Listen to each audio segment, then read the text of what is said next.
You know what's been driving movie fans crazy for decades? That whole scene in Brett's apartment in Pulp Fiction, especially what went down with Marvin. Think about it. Jules and Vincent walk in, ready for business, guns blazing, and everyone except Marvin ends up dead. It's that kind of detail that makes you scratch your head and wonder, what's really going on? The clues start dropping even before they set foot in that apartment. Listen to Vincent and Jules loading up outside. Vincent asks, "Counting our guy?" It's not exactly subtle once you catch it. Marvin was their man on the inside. Jules' uncertain response adds another layer, hinting that while Marvin was definitely their informant, maybe they weren't given the full picture. You can hear them working it out, trying to figure out how many threats they might face inside, with Marvin being their ace in the hole. The tension ratchets up the moment they step inside. Jules takes command of the room like he owns it, while Brett and his crew are practically shaking in their boots.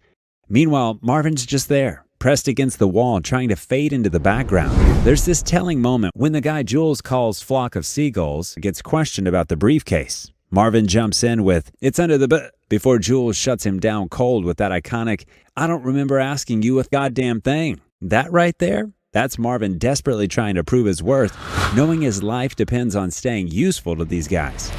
That briefcase is really the anchor here. It's what ties Marvin into this whole bloody mess. Whatever's in that glowing case, and boy, have fans come up with some wild theories, it represents immense value and power.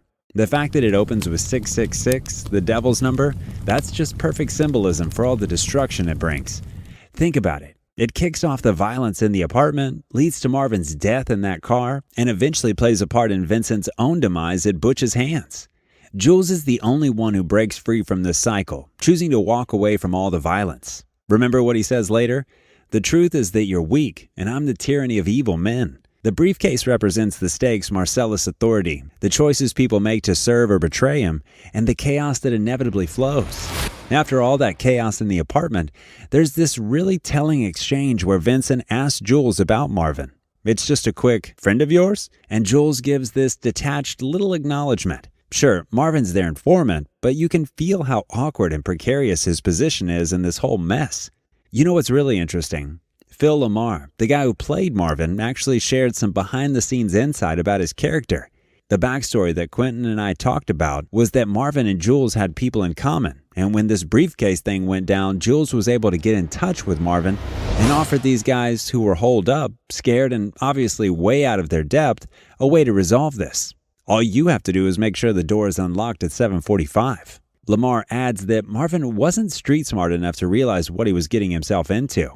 When you watch the scene with this knowledge, everything clicks into place. The moment Marvin opens that door, you can see it hit him. This sudden realization of what Jules really meant. He freezes up against that wall, completely paralyzed while Jules delivers his famous speech to Brett.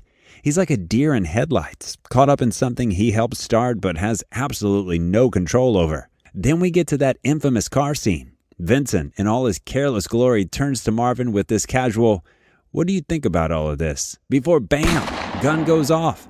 Sure, Vincent tries to blame it on a bump in the road, but watch closely. There's no bump. It's just Vincent being Vincent, showing zero regard for basic gun safety.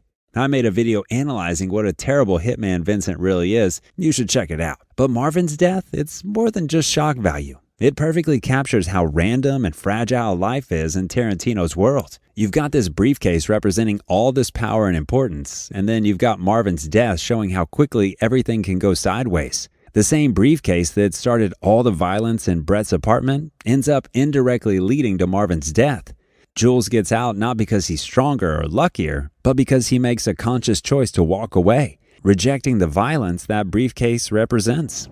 Here's something to chew on, though. Remember when Jules and Vincent confront Marvin about not warning them about the guy hiding in the bathroom?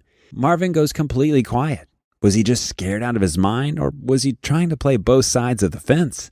Classic Tarantino move, leaving us to debate these details years later. And honestly, that's exactly what makes this story so endlessly fascinating.